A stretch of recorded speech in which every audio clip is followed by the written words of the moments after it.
pues de las que menos se habla, que es precisamente el papel de este tribunal como protector de los derechos humanos y en ese sentido, dentro del concepto, ¿no?, de derechos humanos, pues vamos a ver algunas decisiones que ha ido emitiendo para la protección no solo de los derechos político-electorales, sino también de los derechos conexos con estos, ¿no?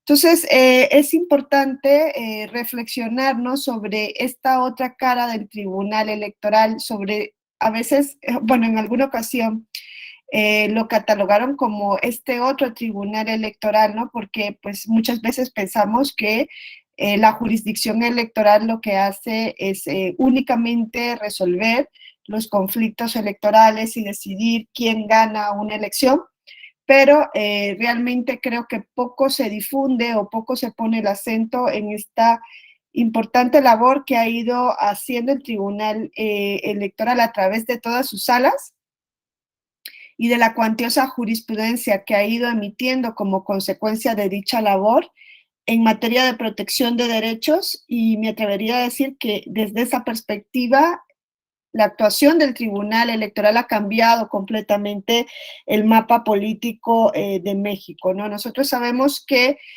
a raíz de acciones afirmativas, por ejemplo, introducidas en el proceso electoral federal 2020-2021, se incorporan en México por primera vez acciones afirmativas bajo la forma de cuotas electorales para grupos que se habían encontrado históricamente en una situación de exclusión en lo político, y pues pensemos, por ejemplo, personas con discapacidad, personas de la diversidad sexual, mexicanos, migrantes en el extranjero, mexicanos que han emigrado del país, ¿no?, y que tienen una conexión todavía con México, ¿no? La diáspora que mantiene nexos con el país y que de alguna manera también necesitan pues tomar alguna participación en la decisión de las cuestiones políticas que les afectan de manera directa o indirecta. Pues todo esto se ha conseguido a partir de un diálogo entre las autoridades electorales y con sentencias, ¿no?, principalmente del Tribunal Electoral, donde valorando principios que están en la Constitución o donde interpretando principios que están en la Constitución, establecen, ¿no?, la existencia de la obligación por parte de los partidos políticos de postular candidaturas de personas que pertenezcan a estos grupos. Estas obligaciones no están en la ley, no hay una obligación expresa en la ley, no hay una obligación expresa ni siquiera en la Constitución, ni en los tratados internacionales probablemente hay una obligación expresa, ¿no?, en este sentido de que los partidos políticos tengan que postular dentro de sus listas a determinadas candidaturas para lograr pues la inclusión de personas que pertenecen a grupos en situación de vulnerabilidad. Pero vamos a ver que el Tribunal Electoral pues ha ido construyendo estas obligaciones a partir de lo que se ha denominado por el magistrado de la Mata como justicia electoral principial. Entonces, para poder entender esta labor del tribunal, de un tribunal electoral que, como les digo, cambia el mapa político de México y que establece obligaciones que no están de manera expresa ni en la Constitución ni en la ley. Ya les digo que si vamos a leer la Constitución o leemos la Ley General de Instituciones y Procedimientos Electorales, pues no vamos a encontrar que exista de manera expresa esa obligación por parte de los partidos políticos, pero esta se deriva de sentencias emitidas por el tribunal. ¿Por qué un tribunal electoral puede tomar decisiones en este sentido? Pues porque en México el Tribunal Electoral del Poder Judicial de la Federación es un tribunal constitucional en la materia, ¿no? Cuando en México, o cuando se pregunta, ¿no?, desde fuera, en México, ¿quién es el Tribunal Constitucional?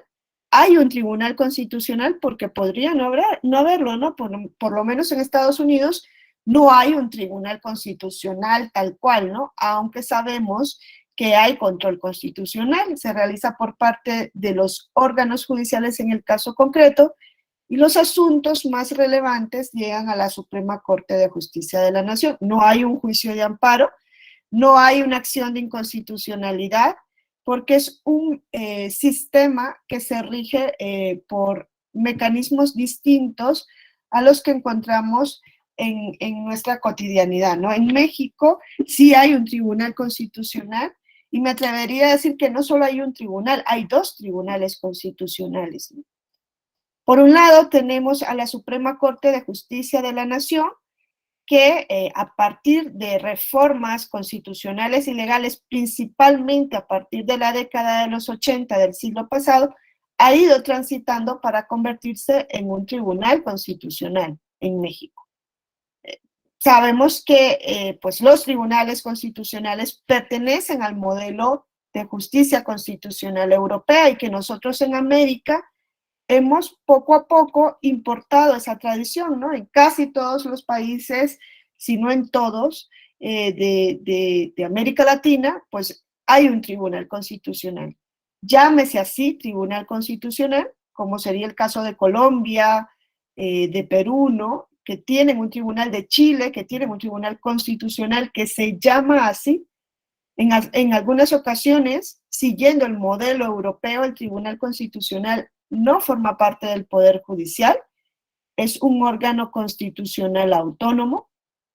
Y en otras vamos a encontrar que el Tribunal Constitucional, o más bien que el Tribunal Supremo del país, el que culmina la organización del Poder Judicial, hace las veces de Tribunal Constitucional, que es lo que pasa en México, ¿no? Hay países más pequeños en Centroamérica en donde una sala del Tribunal Supremo, de la Corte Suprema, hace el papel de Tribunal Constitucional, una sala, ¿no? Pensemos que la Suprema Corte tuviese, en lugar de dos salas, tres, y que una de ellas fuera la sala especializada en materia constitucional. En México, ya les digo, la opción ha sido convertir al Tribunal Supremo, al que culmina el Poder Judicial de la Federación, en Tribunal Constitucional. Esto no responde de manera exacta al modelo europeo de justicia constitucional, en donde los tribunales constitucionales están fuera del Poder Judicial. En México, o sea, o no solo en México, en América Latina hemos un poco tropicalizado, ¿no? Es esa visión de tribunales constitucionales. Pero bueno, México tiene la Suprema Corte de Justicia de la Nación como tribunal constitucional. Y a la par de ese tribunal constitucional encontramos a un primo hermano, que es el Tribunal Electoral del Poder Judicial de la Federación, que también va a tener una función en materia de control de constitucionalidad, con la excepción o con la característica o con la variable de que solamente lo va a poder ejercer para la materia electoral, ¿no? La Suprema Corte es el Tribunal Constitucional en general, y el Tribunal Electoral del Poder Judicial de la Federación tiene esa función de Tribunal Constitucional específica para la materia electoral. ¿Por qué la Suprema Corte de Justicia de la Nación de México es el Tribunal Constitucional en general? ¿Alguien me podría decir cuál es la función que convierte la Suprema Corte o que le da este papel a la Suprema Corte como Tribunal Constitucional en México? ¿Cuál sería esa función que le distingue a la Suprema Corte de lo que ustedes pues, han visto, ¿no? En cuanto al desempeño de este órgano en su país, que le hace ser el Tribunal Constitucional, ¿no? Que ya adelanto, no es el amparo, no es la función que tenga la Suprema Corte en materia de amparo directo o indirecto. ¿Alguien se acuerda cuál es la competencia a través de la cual la Suprema Corte incide directamente en, por ejemplo, las normas, ¿no? Que se emiten en México, normas generales, dice la Constitución, resolver acciones de inconstitucionalidad, dice Francisco.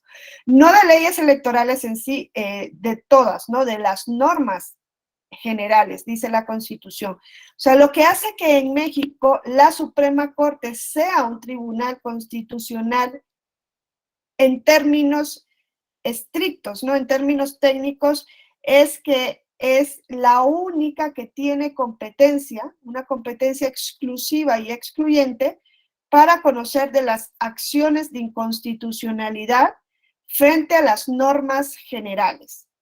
Es lo que hace que la Suprema Corte sea un tribunal constitucional, porque el Tribunal Constitucional en Europa, en el modelo europeo, surge precisamente para eso, ¿no? Para realizar un control de constitucionalidad de las normas, o en otras palabras, para depurar al ordenamiento jurídico de normas que sean contrarias a la Constitución. En algún momento se dijo de leyes únicamente, claro, porque lo que se controlaba en un inicio eran las leyes parlamentarias, las leyes emitidas por las cámaras, por el Parlamento, no sea de una sola cámara o de dos, no todos los países tienen como México dos cámaras, hay países más chicos que solamente tienen una sola cámara, ¿no? De diputación, no hay senado. Pues las leyes que se emitan eran las que iban a ser controladas por el Tribunal Constitucional. ¿Para qué? Para hacer efectiva la supremacía normativa de la Constitución.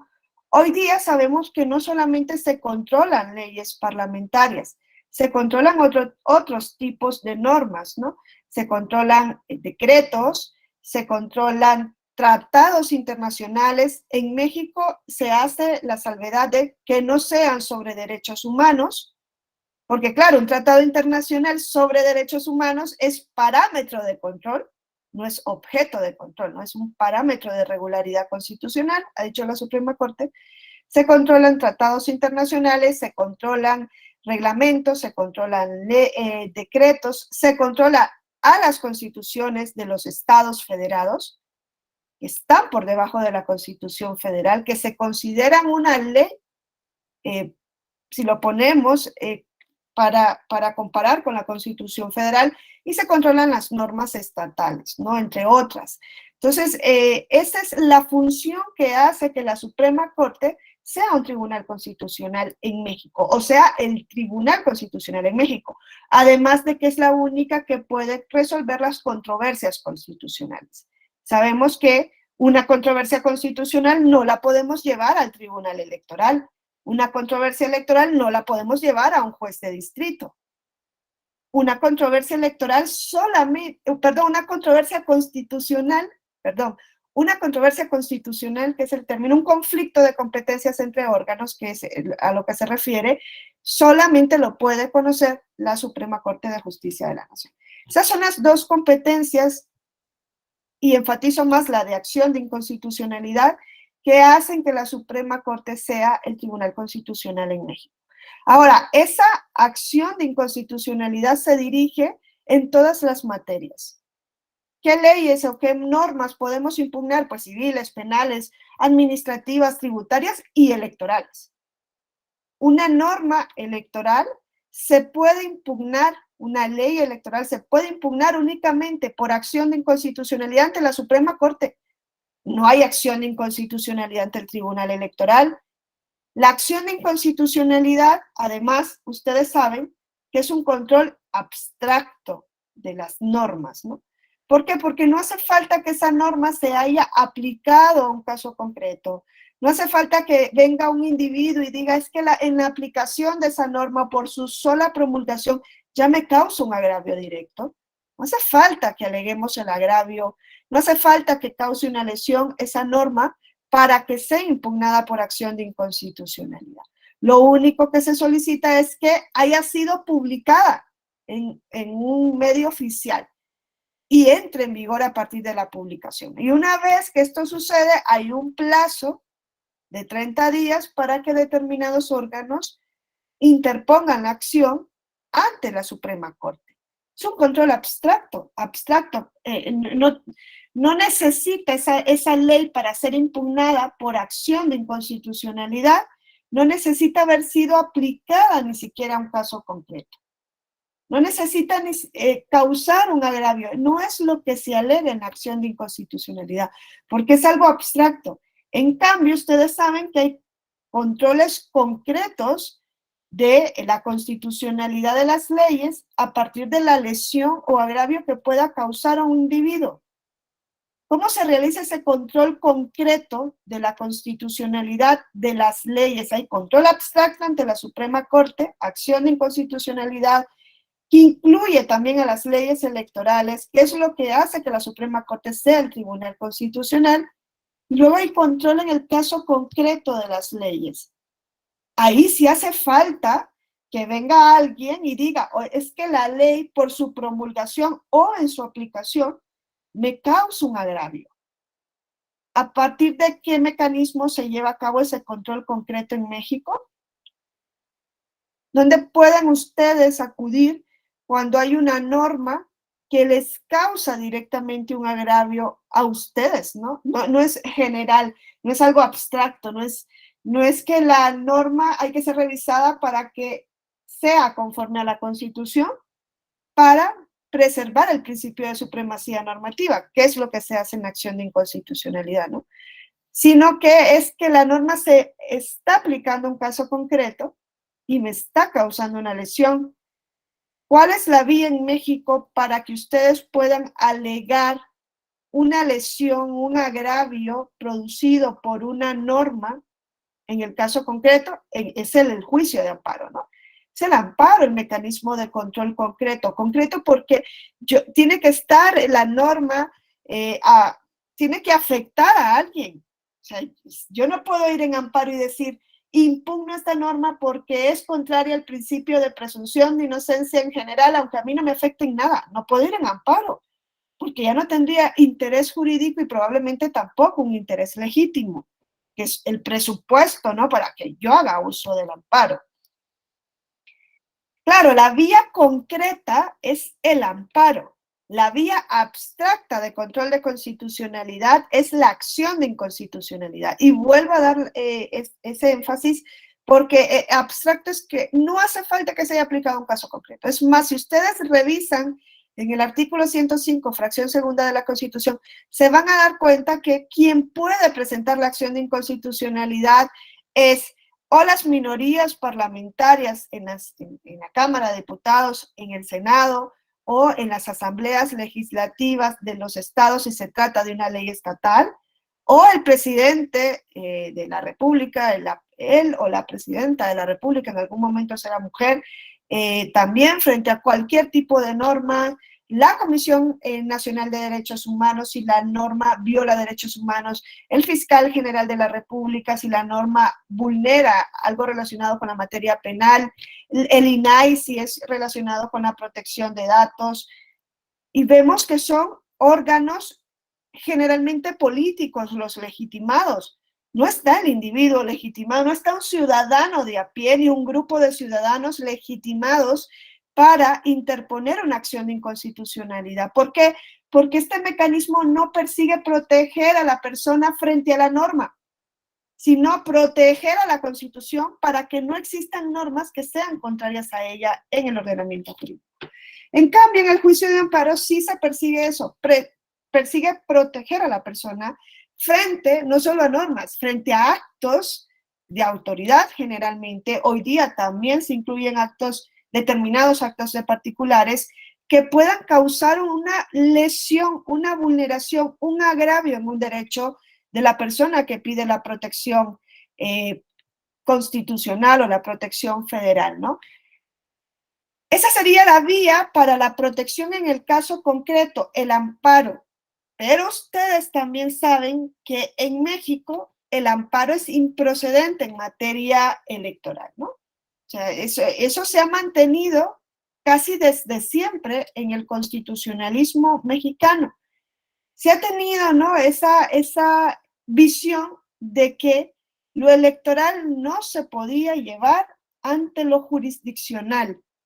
Es más, cuando en México se reconoce o se incorpora a la Constitución la acción de inconstitucionalidad, ¿saben en qué reforma constitucional se incorporó al constitucionalismo mexicano esa facultad de la Suprema Corte para conocer acciones de inconstitucionalidad? ¿Recuerdan en qué año fue esta reforma? Que no ha existido siempre, es que la Suprema Corte no tenía esa competencia, ¿no? ¿1995? Sí, 1994, entró en vigor en 95. Esa es la reforma. Fíjense, en 1995 se le reconoce a la 94, pongamos, porque fue, creo, diciembre, ¿no? 31 de diciembre, creo que fue la reforma, ¿no? Y entra en vigor en el 95. Cuando se incorpora por primera vez la acción de inconstitucionalidad en México, se dice, no procede frente a leyes electorales. Puede conocer a través de acción cualquier tipo de demanda que se interponga contra cualquier tipo de ley, mientras no sea electoral. Porque existía esa resistencia hasta 1994 de que nada de lo electoral, nada de lo político podía ser llevado ante un órgano judicial, ¿no? O jurisdiccional. Esto cambia a partir de 1996, donde se dan cuenta que es ilógico decir, hombre, puedes conocer de acción de inconstitucionalidad frente a cualquier ley, menos en lo electoral. En el 96, por primera vez se dice ya, también las acciones proceden frente a materia electoral y se habilita a los partidos políticos, tanto nacionales cuanto estatales, para interponer una acción de inconstitucionalidad. Recuerden el caso este de Baja California, ¿no? En donde llega el gobernador electo para 2 años y luego cambian la constitución de Baja California y dicen, no, no van a ser 2, son 5 años. Y cambian las reglas después del proceso electoral. Se consideró que esta era una reforma en materia electoral, claro que es en materia electoral, aunque era para la constitución de Baja California. Y un partido político, si no mal recuerdo, fue un partido político nacional, impugna esa reforma electoral por acción de inconstitucionalidad ante la Suprema Corte. En el 94 eso no se hubiese podido hacer. A partir de 1996, sí. La Suprema Corte dijo que es una inconstitucionalidad y esa norma desaparece del ordenamiento jurídico. En México existió durante siglos una resistencia para que lo electoral pudiese llegar a lo judicial. No era algo que solamente pasaba en México, esto viene, ¿no? de una tradición de los Estados Unidos en donde la Suprema Corte decía que las cuestiones políticas no debían ser llevadas ante los órganos judiciales, se debían resolver en el ámbito de lo político. Saben ustedes que el amparo nace en México en el 41, en 1841, ¿no? Y que pasa a nivel federal en el Acta Constitutiva y de Reforma de 1847 y luego a la Constitución de 1857, ¿no? El amparo pasa por primera vez a una Constitución federal en la Constitución de 1857. No era posible interponer amparo frente al ámbito electoral, no era posible. Salvo esta excepción de 1874, que es el denominado Amparo Morelos, ¿no? Y que dio lugar a esta tesis de la incompetencia de origen, que tuvo una vigencia bastante fugaz en México. Si no mal recuerdo, esta tesis estuvo vigente entre el 74, que es cuando se conoce el Amparo Morelos por parte de la Suprema Corte, hasta 1886, 87, por ahí, en donde se revierte la tesis de la incompetencia de origen y se afianza la tesis que está vigente hasta el día de hoy, que es la improcedencia del amparo en el ámbito electoral, ¿no? Si nosotros vamos a la ley de amparo a día de hoy, todavía se establece como causa de improcedencia la materia electoral, ¿no? Creo que en el artículo 70 y tantos está eso, en el 60 y tantos. Ahorita no me acuerdo muy bien, creo que lo tengo aquí en la diapositiva. Pero bueno, esta fue la única excepción en México hasta 1996, más de un siglo después, en donde se conoció por parte de la Suprema Corte en amparo, hoy día eso sería imposible todavía, en amparo, el amparo es improcedente en materia electoral, aunque en una clase, y esto lo tengo pendiente, me decían unos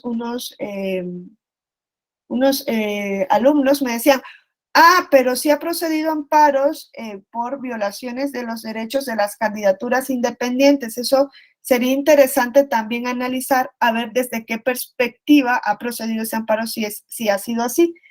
¿Por qué? Porque ese sería una cuestión electoral, pero como no he leído la decisión, no sé si la aborda desde esa perspectiva o si existe realmente, porque no la tengo. Pero bueno, en sí, si nosotros nos vamos con una materia electoral al amparo, nos van a decir que no procede, que es improcedente, nos van a cerrar las puertas del amparo. Salvo hasta este supuesto. Miren, aquí de lo que se trataba este amparo Morelos, que es histórico en México, de 1874, era de un grupo de hacendados pues que se sentían agraviados por la ley presupuestaria del Estado de Morelos de 1873 que iba a ser aplicada en 1874, ¿no? Se sentían afectados porque subía la tasa de impuestos que ellos tenían que pagar. Entonces, este grupo de hacendados dice, a ver, es una ley presupuestaria, dirán, ¿dónde está ahí lo electoral? ¿No? Es una ley presupuestaria, era la ley de ingresos y egresos del Estado de Morelos, si nos afecta, ¿qué vamos a esgrimir como agravio, como concepto de agravio para poder justificar nuestra demanda de amparo? Pues dijeron, esa ley no tendría que existir. ¿Por qué? Porque el procedimiento para su aprobación ha sido un procedimiento desde todas luces o desde toda perspectiva, pues incorrecto, inválido. ¿Por qué? Porque ya sabemos que una ley para existir tiene que ser creada por el órgano parlamentario y luego promulgada y publicada por el órgano ejecutivo, ¿no? Entonces, en este caso ellos decían, a ver, esta ley fue aprobada por un Congreso, el Congreso estatal. Si nos vamos a la Constitución estatal de Morelos, esta exigía en ese momento un quórum de 6 diputados para poder, pues, dictar una ley, y se había cumplido el quórum mínimo para esa ley. Pero claro, decían el grupo de hacendados, estos demandantes, uno de los 6 diputados no tiene el cargo de diputado realmente. ¿Por qué? Porque no renunció a un cargo político antes de acceder a la diputación. Y en la Constitución del Estado de Morelos se establecía que se debía renunciar a cualquier cargo político antes de juramentar el cargo de diputado local. Y dijeron, este sujeto no lo hizo, este individuo no lo hizo, y por tanto, en lugar de 6 diputados, hubo 5 y no se cumplió el quórum establecido por la Constitución. Tenía que ver esto con la materia electoral. Porque claro, están diciendo, al momento de juramentar el cargo, no cumplió con uno de los requisitos que se señala en la Constitución. Y luego, con relación al gobernador que promulgó esta ley, decían, es que este gobernador es ilegítimo porque se reeligió en el cargo en contra de la prohibición de reelección que está en la Constitución. Entonces, claro, hablaban de autoridades ilegítimas, de autoridades que habían llegado al cargo incumpliendo las normas, que son normas electorales, normas que rigen procesos, normas que rigen la designación o la elección de autoridades, incumpliendo las normas constitucionales estatales. Y ellos lo que alegaban era la violación del artículo 16. Fíjense cómo un caso que tiene que ver con lo presupuestario lo llevan por el ámbito electoral. Y lo llevan a través del artículo 16 de la Constitución de 1857, que decía que nadie podía ser molestado en su persona, familia, domicilio, bienes y posesiones, sino en virtud del mandamiento escrito de autoridad competente que funde y motive la causa legal del procedimiento. Decía, nosotros estamos siendo molestados en nuestros bienes y posesiones, en virtud de un mandamiento de una autoridad que es incompetente, porque el Congreso no cumplió con el quórum para dictar esta ley y el Ejecutivo local que la está promulgando es un Ejecutivo incompetente. Pero ellos hablaban de ilegitimidad, ilegítimos, como si la competencia y la legitimidad fuesen sinónimos. Y la Suprema Corte admite el amparo en contra de la tendencia que en ese momento existía ya en México de que lo electoral no podía llegar al ámbito judicial, admite el amparo y hace suyo ese argumento de que cuando el artículo 16 de la Constitución del 57 hablaba de autoridad competente, hablaba también de autoridad legítima, ¿no? Y la legitimidad tiene que ver con la forma o con la vía por la cual se llega a un determinado cargo. y admite ese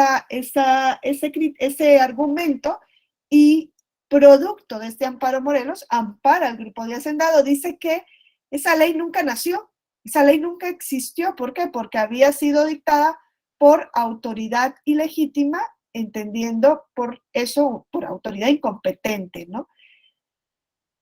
Producto de esto surge la tesis de la incompetencia de origen, que ya les digo va a ser revertida. En este momento, los amparos generalmente llegaban a la Suprema Corte de Justicia de la Nación, ¿no? Eran juzgados de distrito, Suprema Corte, no habían tribunales de circuito. Por eso la Suprema Corte conoce directamente, llegan directamente, no es que lleguen en revisión, no, llegan directamente a la Suprema Corte, y la Suprema Corte hace suyo el argumento.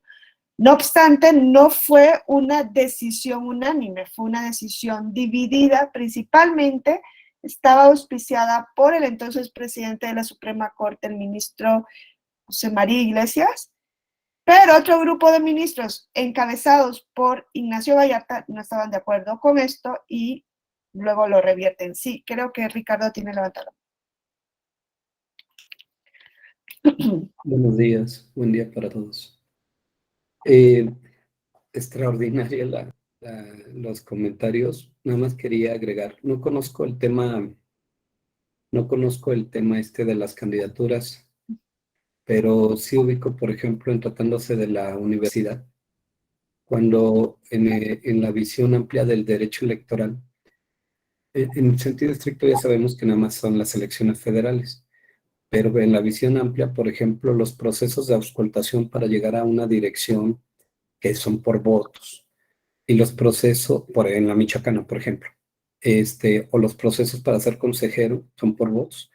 Y ahí he ingresado amparos, o una vez tramité un amparo, aún sabiendo de esta limitación del artículo 99 de la prohibición, pero lo hice sustentado en que cualquier otra vía no te permitía por los tiempos una medida cautelar para realmente reponer una candidatura. Una persona, voy a poner un caso específico, y ese yo lo realicé, una persona que quería ser director y que le negaron el registro a 5 días de esa cuestión. Entonces, con esta limitante yo tramito el amparo, pero mi argumento fue,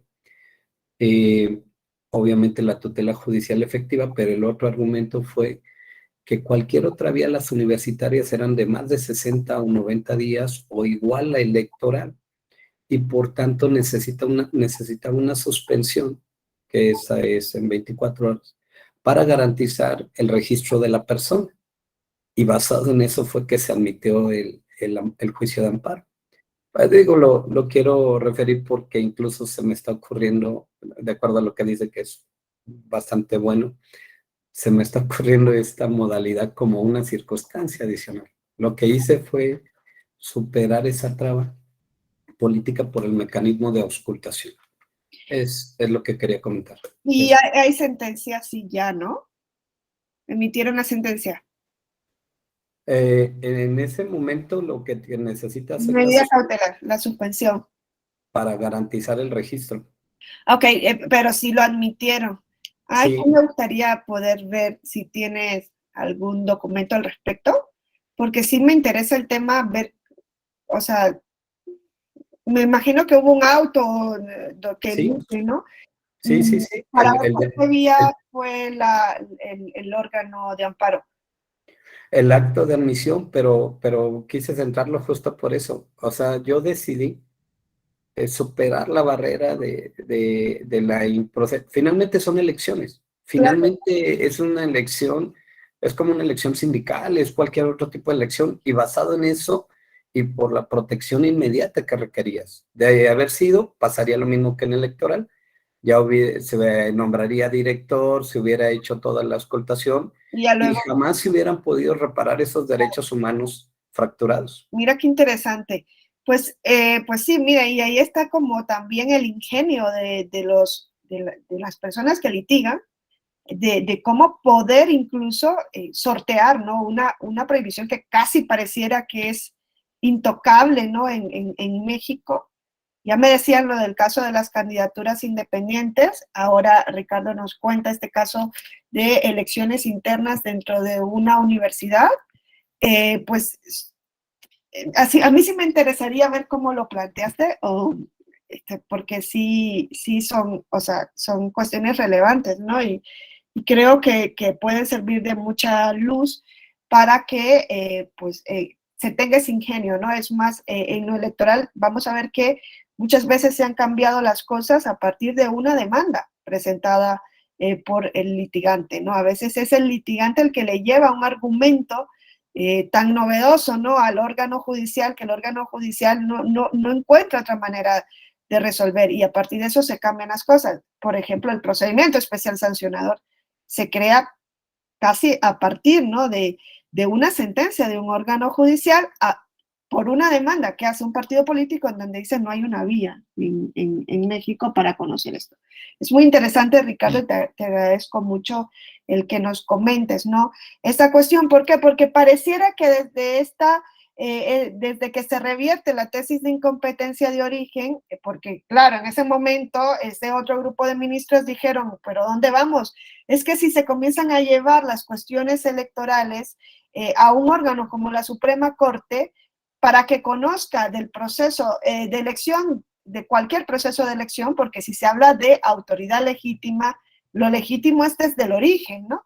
Entonces, si se comienzan a estudiar las vías por la cual una autoridad ha llegado a un cargo público, entonces la Suprema Corte va a dejar de ser, decían, un órgano judicial. Le vamos a cambiar la naturaleza a este órgano y se va a convertir en un órgano que analiza cuestiones políticas. Eso por un lado, y por el otro, pues se tenía en ese momento, no solo en México, sino que estaba afianzada, ¿no?, esa concepción o esa duda de si los derechos políticos eran o no derechos humanos. Y este grupo de ministros consideraban que los derechos políticos electorales no eran derechos humanos porque, fíjense el argumento que decían, no son derechos humanos porque no tienen una titularidad universal, ¿no? Ese es lo que se deriva luego, la improcedencia en materia de derechos políticos. La violación de los derechos políticos no da lugar al juicio de amparo porque no son garantías individuales, que es el término con el que se conocían a los derechos constitucionales en ese momento en México, ¿no? Pero se decía, es que no lo son porque la titularidad no le corresponde a cualquier persona. Claro, eso hoy día está completamente superado. Son derechos humanos, lo que pasa es que desde el inicio pues son derechos humanos que se han reconocido con una titularidad restringida, que se mantiene hasta el día de hoy y que hoy se discute si esto también tiene que ser revertido, ¿no? El hecho de que solamente la ciudadanía de un país puede ejercer derechos político-electorales. O sea, cuando se comienza a hablar de derechos políticos, tras la Revolución Francesa, pues se tenía, ¿no?, una concepción nacionalista. O sea, ¿quién puede decidir sobre los asuntos políticos? Pues aquellas personas que compartan los intereses de la nación, la ciudadanía. Se crea ese concepto de ciudadanía unido al de nacionalidad, de origen o por naturalización, con excepciones como en México, en donde incluso una persona naturalizada no puede ejercer determinados derechos políticos o no puede acceder a determinados cargos, ¿no? México lo lleva a un súper extremo, eso no lo encontramos en todos los ordenamientos constitucionales, ¿no? Se exige ser español para ser presidente de gobierno, pero no se exige ser español de origen, como pasa en México, ¿no? Pero bueno, ¿está unido el ejercicio de los derechos políticos a la categoría de ciudadanía? Sí. ¿Está unida la categoría de ciudadanía a la categoría de nacionalidad o de origen o por naturalización? Sí. Así ha existido sí, desde siempre, ¿no? Desde que se introduce el reconocimiento de los derechos político-electorales ha sido de esta manera. No se reconoce a todas las personas, como sí se le reconoce a todas las personas, por ejemplo, el derecho a la vida, el derecho a la libertad de expresión, incluso el derecho a la reunión. Es un derecho que le pertenece a toda persona con base al reconocimiento de su dignidad humana. Se dice los derechos político-electorales no. Ya les comento que hay hoy día pues una posición desde la doctrina que ha sido asumida en algunos estados en donde se dice, por la mundialización que tenemos hoy, la globalización de productos, mercancías y de personas, es irracional o es insostenible seguir manteniendo esta postura nacionalista de que solamente un ciudadano, ciudadana o ciudadane pueda ejercer los derechos políticos electorales. Que esto lo puede, o sea, eso se puede revertir, dice, hay que cambiar esa mentalidad. Uruguay, por ejemplo, permite que personas que residan en el país, claro, no es el que acaba de llegar, que tenga 15 años residiendo, que esté integrado, que tenga un trabajo, una familia, haya comprado una propiedad, no sé, que tenga intereses en el país, que resida, que esté integrado, puede participar en los procesos, en las elecciones. Ahora, no me acuerdo si activa y pasivamente, creo que solamente el voto activo. En Suecia se permite el voto activo y pasivo de los residentes en ese país. En Islandia también se permite el voto activo y pasivo. Creo que en Dinamarca también. Entonces, ha ido cambiando esa concepción, ¿no? La ciudadanía europea también rompe ese mito del nacionalismo. El ciudadano europeo que siendo alemán y residiendo en un municipio de España puede votar y ser votado en ese municipio. Tenemos que ir transitando por esas nuevas formas de ver el derecho político electoral, porque lo contrario es quedarnos en concepciones decimonónicas. Aunque sé que esto para México es bastante, no sé, hasta el pecado capital a veces decir, no, es que se tiene que estudiar esta cuestión y más aún lo de la nacionalidad de origen, es que esto es algo que creo que una demanda en ese sentido, un asunto en ese sentido ante el Tribunal Electoral no superaría hoy día un test de proporcionalidad, ¿no? Aunque claro, eso está en la Constitución y lo que se tendría que hacer es quizá una interpretación conforme porque lo que no podemos hacer es un test de proporcionalidad de la Constitución con la misma Constitución. Bueno, más adelante les contaré cómo se puede hacer una interpretación conforme de la Constitución con la misma Constitución, cuando la restricción del derecho político electoral, como es en este caso que se dice, para ser diputado hay que ser mexicano de origen, ¿cómo se puede hacer un control de eso porque está en la Constitución? ¿Es esa una restricción del derecho político electoral? ¿Prevalece esa restricción por encima de cualquier tratado internacional? Es posible no estudiarlo desde la perspectiva de la restricción y estudiarlo desde la perspectiva de la interpretación sistemática de ese artículo de la Constitución con otro artículo de la Constitución que permita llegar a una conclusión distinta. Vamos a ver que sí, porque se ha hecho en otros casos como el voto en prisión preventiva. Bueno, entonces, eso es lo que tenemos hoy día. Sigue manteniéndose, aunque fíjense, Ricardo nos cuenta de una demanda que él pudo presentar, pero se sigue manteniendo esta improcedencia contra resoluciones o declaraciones de autoridades competentes en materia electoral. Quizá la materia electoral la circunscriban solamente a procesos de órganos políticos, pero claro, hay órganos constitucionales autónomos que también pueden entrar dentro de esta perspectiva. Ya les digo yo, el amparo es improcedente. La acción de inconstitucionalidad procede en materia electoral. La acción de inconstitucionalidad procede en materia electoral, la improcedencia del amparo contra normas o actos materialmente. Ajá, eso es lo que entiendo, ¿no? Actos que sean de elección popular, quizás esa es la interpretación que se da, ¿no? No elecciones internas que se podrían considerar. No sé. Pero me gustaría leer cuál es el argumento, ¿no? Si hay un argumento para hacer esta admisión o si solamente se admite el asunto sin hacer una mayor argumentación. Pero bueno, el amparo es improcedente. La acción de inconstitucionalidad procede, pero yo como individuo no puedo ir ante la Suprema Corte a decirle, a ver, por acción de inconstitucionalidad revisa la aplicación de esa ley electoral que me causa un agravio. O sea, no es la acción de inconstitucionalidad la vía para ello. Tiene que haber una vía en lo electoral para, pues, revisar, ¿no? Actos de autoridad que me causen un agravio en lo electoral. Tiene que haber.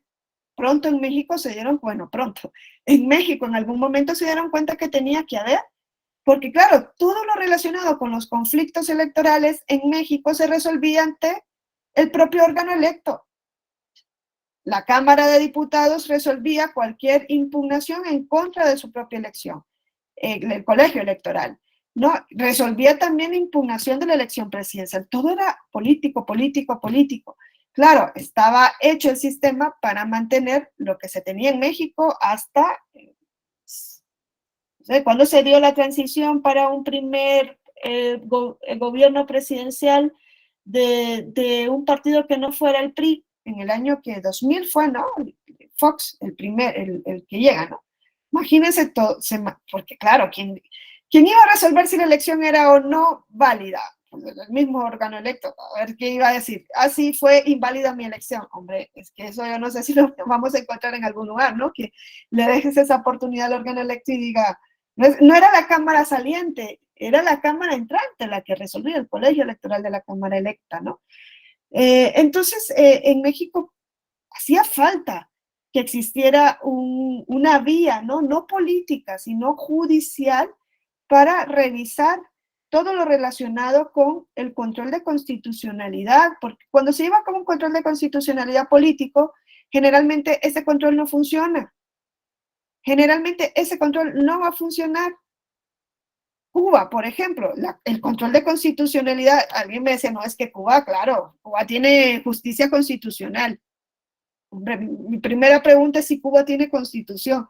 Probablemente yo me respondo y digo, no, no hay constitución, hombre. Nominalmente hay una constitución, hay algo que se llama constitución, pero realmente como garantista o desde el punto político garantista no hay constitución. Cuba no tiene. Pero poniéndonos en el supuesto de decir, ok, tiene constitución. Hay un mecanismo, hay justicia constitucional, hay un mecanismo de control de constitucionalidad y dicen, sí, claro, ante la Asamblea de los Diputados, ante el Parlamento, quiere decir que el Parlamento que dicta la ley es el que revisa si la ley que dictó es contraria o no a la Constitución. ¿Qué va a decir? ¿Creen que va a decir en algún momento si esa ley que salió, que nació de aquí, viola la Constitución y por tanto debe ser nula? Pues no, no lo va a hacer. Entonces en México sucedía algo parecido. O sea, en México quizá no había dudas sobre la existencia de una Constitución más o menos eficaz en cuanto al límite en el ejercicio del poder, pero había realmente un control constitucional en lo electoral. Hasta el 96 ya les digo que no. En lo abstracto y en lo concreto, pues se va construyendo este control concreto a partir de 1996 también. Esa reforma electoral fue, pues, interesante en México, no solo porque amplía la competencia de la Suprema Corte en materia de acción de inconstitucionalidad frente a leyes electorales, sino también porque el Tribunal Electoral se incorpora al Poder Judicial de la Federación, ¿no? Antes de esto era el Tribunal Federal Electoral. A partir del 96 ya es Tribunal Electoral del Poder Judicial de la Federación. En un primer momento, el artículo 99 de la Constitución no decía nada sobre si el Tribunal Electoral podía realizar un control en el caso concreto que llegase a través de los medios de impugnación de su competencia de leyes electorales que causasen un agravio directo a un individuo, a un grupo de individuos. Sabemos que no podían irse por amparo, porque es improcedente en materia electoral, pero había una vía para irse ante el Tribunal Electoral. La Constitución no decía nada. La Constitución solo decía que el Tribunal Electoral podía controlar la constitucionalidad de actos y resoluciones electorales. No decía que de leyes. No establecía nada con relación a eso. Le llegan casos al Tribunal Electoral y el Tribunal comienza a decir, hombre, es que aquí se impugna, por ejemplo, una resolución electoral, pero esa resolución electoral que sí dice es inconstitucional realmente, es inconstitucional porque el órgano decide conforme a una ley que es inconstitucional. Por tanto, la inconstitucionalidad viene de la norma. ¿Puedo entrar yo a decir en mis sentencias esto? ¿O me quedo en las ramas y digo que solamente la resolución es inconstitucional? El tribunal se puso en esa tesitura a partir de su entrada en funcionamiento del 96. Le llega un caso en el 98 que era una ley orgánica municipal de Chiapas En esa ley orgánica municipal se permitía que una persona que había sido electa como regidor propietario en un ayuntamiento se pudiera presentar en el siguiente proceso electoral para otro cargo distinto. Eso decía la ley orgánica. Si es una persona electa dentro de un ayuntamiento para un cargo en propietario, se puede presentar en el siguiente proceso electoral para un cargo distinto. El OPLE, en ese sentido, admite la candidatura de una persona que era regidora para el siguiente proceso, para el cargo de presidente municipal. Esa decisión del OPLE se impugna por otro partido político ante el Tribunal Electoral Local de Chiapas. Y el Tribunal Electoral dice, no, esto que decidió el OPLE, con base en esa ley orgánica que se lo permite, no es posible porque en México no es posible la reelección. Y claro, lo que es impugnante ante el Tribunal Electoral es esa decisión del Tribunal Local. Se van en JRC, claro, el partido al que le afecta el candidato cuya candidatura se pierde por esa sentencia, y se va ante Sala Superior en JRC.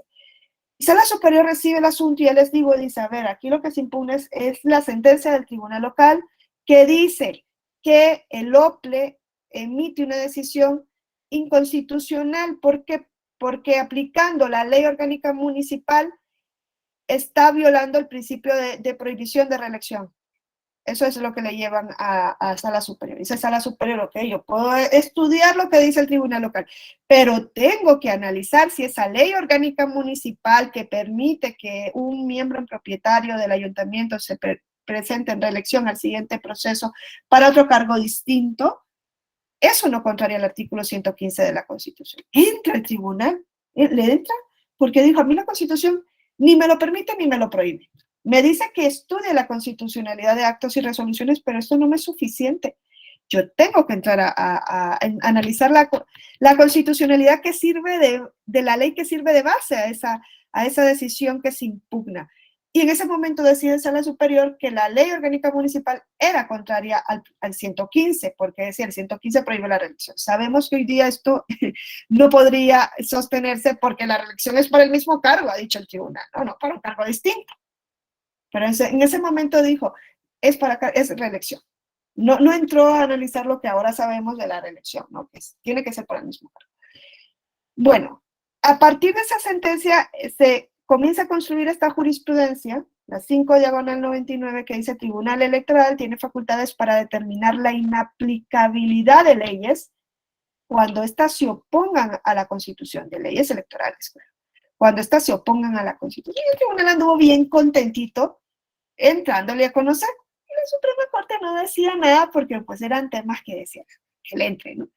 Hasta que llega un asunto que es la contradicción de tesis 2/2000, que se resuelve en el año 2002, desde el 99 al 2000, desde el 99 al 2002, bueno, desde antes del 99, el 98 al 2002, el tribunal venía aplicando, aunque la Constitución no se lo permitía de manera expresa, hasta que llega este asunto a la Suprema Corte, que lo lleva el entonces presidente de Sala Superior del Tribunal Electoral, don José Luis de la Pesa, producto de interpretaciones divergentes que estaban sosteniendo la Suprema Corte con Sala Superior con relación al principio de proporcionalidad. Venían sosteniendo, la Suprema Corte ya tenía una jurisprudencia en donde decía que las entidades federativas también estaban sometidas al cumplimiento del principio de representación proporcional, también se debían regir por estas reglas del RP, en caso de diputaciones locales, decía, y que, por tanto, en una entidad federativa no podían haber más diputaciones locales por RP que el número de distritos electorales de esa entidad. Eso había dicho ya la Suprema Corte. Y Sala Superior conoce un asunto que creo que venía de Guerrero, y Sala Superior dice, no, a la entidad federativa no le vincula lo del principio de representación proporcional, que ahorita se me escapa en qué artículo está de la Constitución, no le vincula, eso solamente es para la Diputación Federal, es para el ámbito federal y por tanto pueden tener el número de diputaciones locales por RP que consideren a bien. No tienen el limitante, claro, en contra de la jurisprudencia de la Suprema Corte. Es más, es que yo creo que en esa sentencia la mayoría de Sala Superior dijo que no le vinculaba esa decisión de la Suprema Corte. Y por esto es que el presidente de Sala Superior lleva esta sentencia a la Suprema Corte y le dice, revisa si hay una contradicción de tesis, ¿no? Revisa si la postura de Sala Superior contradice, que evidentemente lo hacía, la postura de la Suprema Corte. La Suprema Corte le entra al asunto en el año 2002, pero le entra desde una forma bastante particular, porque dice, a ver, aquí no hay contradicción de tesis. Eso es lo primero que resuelve en esa contradicción de tesis 2/2000. Dice, aquí no hay contradicción de tesis. ¿Por qué? Porque aquí la única competente para conocer de la materia electoral, de la inconstitucionalidad de una ley electoral, por vía de la acción de inconstitucionalidad, no por vía del amparo, por vía de la acción, soy yo. Soy la única competente, dijo. El Tribunal Electoral no tiene competencia en materia de control de leyes electorales. La Constitución dice que puede controlar actos y resoluciones, no leyes. Y dijo, aquí no hay contradicción de tesis porque para que exista contradicción de tesis tienen que haber dos órganos competentes para conocer de una materia. Y aquí la única competente soy yo. Y aprovecha para cantarle al Tribunal Electoral. A ver, Tribunal Electoral, si sigues resolviendo respecto de la inconstitucionalidad de una norma electoral, infringes el 105 fracción segunda, que solamente me reconoce esa competencia a mí en acción, no en control concreto. En acción de inconstitucionalidad, que es control abstracto, le dijo al tribunal. Y luego le dijo, y si sigues desconociendo la jurisprudencia que yo emito, violas la ley orgánica del Poder Judicial de la Federación. Por donde te la vayas, estás frito, ¿no? O sea, no lo puedes seguir haciendo. Que hoy día todavía se sigue preguntando, escuchaba por ahí que si el Tribunal Electoral está sujeto o no a la jurisprudencia de la Suprema Corte. Yo entiendo que a partir de la última reforma es más evidente que sí, pero bueno. Entonces, a partir de esta contradicción de tesis 2/2000 del año 2002, el Tribunal Electoral ya tiene claro que no puede seguir controlando la constitucionalidad de leyes en el caso concreto. Esto que les conté que pasó para lo del caso de Chiapas, ya no iba a poder seguir haciéndolo el Tribunal Electoral. Y dijo el Tribunal Electoral, como a partir de 2005 tal, porque eso es de 2002, dijo, a ver, la Corte dijo en esa contradicción de tesis que yo no podía hacer, hombre, no lo dijo así expreso, pero claro, eso es lo que hace. No puedo hacer control de constitucionalidad de las leyes, pero no dijo nada sobre el control de convencionalidad, que en ese momento no se hablaba, ¿no?, de control de convencionalidad, pero dijo el Tribunal, yo no puedo comparar la ley electoral con la Constitución y decir que no la voy a aplicar al caso porque es contraria a algún artículo de la Constitución. Pero ¿qué tal si digo que la ley es contraria a la Convención Americana? ¿Será que por ahí sí puedo decir, no la aplico porque es contraria a la Convención? Y desde el 2006-2007 encontramos sentencias del tribunal que están interpretando y aplicando directamente la Convención Americana, que es el control de convencionalidad. Antes de que lo hiciera la Suprema Corte, antes de que se hablara del control de convencionalidad a partir de Radilla Pacheco, ya lo hacía el Tribunal Electoral. Ha sido un tribunal bastante rebelde, ¿eh? Ya lo hacía, dijo, a mí me dejan el control de constitucionalidad, no, pero pues yo no sabía que no puedo aplicar directamente los tratados internacionales y el principio pro persona. El tribunal comienza a hacer eso. Ahora, dicho esto, también les digo que con esta decisión de la Suprema Corte, donde le dice, a ver, tú ya no puedes hacer control porque eso que estás haciendo la Constitución no te lo permite, también es cierto que no lo prohibía, pero no se lo permitía, crea la Suprema Corte una laguna jurisprudencial que afecta al justiciable en México. A partir de esa sentencia, de esa decisión, donde le dice, Tribunal Electoral, ni se te ocurra seguir controlando la constitucionalidad de leyes en el caso concreto, la Suprema Corte, yo creo que sin quererlo ni temerlo, lo que hace es crear una laguna jurisprudencial que se pone en evidencia en México en el caso Castañeda Guzmán. Castañeda Guzmán es consecuencia de esto. Es consecuencia de que en el 96 no se le haya reconocido al Tribunal Electoral una facultad para controlar en el caso concreto la constitucionalidad de las leyes. Es consecuencia de que cuando el tribunal comienza a ejercer esa facultad sin que la Corte se lo reconociera expresamente, sin que la Constitución se lo reconociera expresamente, la Corte venga y le diga en el año 2002, no se te ocurra seguir haciéndolo. Es consecuencia, Castañeda Guzmán, de que el amparo, salvo el amparo Morelos, es improcedente en materia electoral.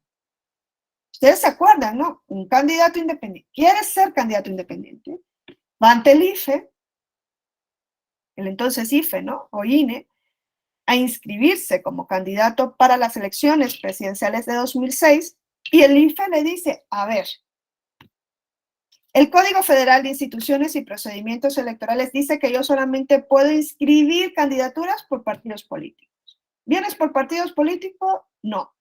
No te puedo inscribir. Esa es la decisión en sí del IFE, ¿no? Tiene esa decisión Castañeda Guzmán que le afecta su derecho. Y él dice, esta decisión del IFE es contraria al artículo 35 de la Constitución, en donde se establece que el ciudadano tiene derecho a ser votado. Y nada más. No dice que a través de partidos políticos. Que el Código Federal dice que a través de partidos políticos. Y ahí es donde dice Castañeda Guzmán. El Código Federal de Instituciones y Procedimientos Electorales es contrario al artículo 35 de la Constitución. Porque va más allá, exige un requisito que hace ineficaz el derecho a ser votado, que es ir por partidos políticos. Y que Castañeda Guzmán les pone de frente todo esto que yo les venía contando ahora. Primero, Castañeda Guzmán dice, ok, yo considero que esta resolución del IFE viola el artículo 35 de la Constitución, viola mi derecho a ser votado, que es lo que está en el artículo 35, fracción primera. Y claro, ahora dice, esa resolución es aplicación del COFIPE, que es una norma electoral, y por tanto, la norma es contraria a la Constitución. No solamente hay que analizar la resolución, hay que analizar la ley que le sirve de base, que es contraria a la Constitución. ¿Qué hizo Castañeda Guzmán? Se fue ante un juez de distrito en amparo indirecto. ¿Qué le dice el juez de distrito? El amparo es improcedente en materia electoral. Es improcedente. Va en revisión, ¿no? Ante la Suprema Corte. Bueno, era ante el Tribunal Colegiado, pero la Suprema Corte conoce. Y la Suprema Corte le dice, a ver, el amparo es improcedente en materia electoral, por un lado. Y por otro, ni se te ocurra acción de inconstitucionalidad, ni se te ocurra. Primero, porque no estás legitimado. Un individuo, ya les dije, es un control abstracto. La acción de inconstitucionalidad no está hecha para que un individuo al que le afecte la aplicación de una ley pueda ir ante la Suprema Corte a decir que lo revise. No. Son órganos políticos los que pueden ir, minorías parlamentarias frente a la mayoría parlamentaria que aprobó la ley. Por otro lado, le dijo la Corte, ya adelantándose a si Castañeda Guzmán quería usar esa vía, ni se te ocurra. Primero, porque no estás legitimado. Segundo, porque hay un plazo de 30 días a partir de que la norma entre en vigor para presentar la acción. Y el COFIPE en ese sentido está vigente desde hace más de 30 días. O sea, que no se te ocurra, no puedes ser amparo, no puedes hacer acción de inconstitución. Dice Castañeda Guzmán, ok, me voy ante el Tribunal Electoral del Poder Judicial de la Federación. Era 2005, ¿no? Y el Tribunal Electoral le dice, a ver, ¿por qué vía viene? JDC no puede, porque solamente el JDC era en ese momento a través de partidos políticos. Y en segundo lugar, dice el tribunal, aunque yo te admitiera el JDC, no puedo hacer nada, porque ya me dijo la Suprema Corte en el año 2002 que yo no puedo analizar en mis decisiones si la ley electoral es contraria a la Constitución, porque entonces violaría el 105 fracción segunda. Y aquí se trata del COFIPE, que es una ley electoral, que alegaba Castañeda Guzmán que era contraria al artículo 35. Castañeda Guzmán puso en evidencia a México. Se va ante la Corte Interamericana. Sabemos que su caso se tramita más rápido, pues quizá Castañeda Guzmán tenía algún peso, ¿no? Había sido que canciller. Y la Corte Interamericana, él se va creo que en el 2005 a la Comisión, y la Corte en el 2007 ya tiene lista una decisión en contra de México. La primera vez que iba a sancionar a México. Y México sabe que le van a sancionar. La sentencia es del año 2008. Por eso México se adelanta en el 2007 y reforma la Constitución. No lo hace de manera gratuita, ¿no? Esto que está hoy en la Constitución es producto de esa reforma del año 2007, el artículo 99, párrafo, yo creo que es el sexto, siempre pongo quinto, pero creo que es el sexto de la Constitución.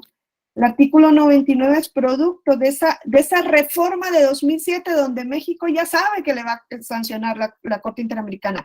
Y entonces dice, hay que abrir la vía, y por eso se establece, sin perjuicio de lo dispuesto en el artículo 105, acción de inconstitucionalidad como competencia exclusiva de la Suprema Corte, incluso frente a leyes electorales.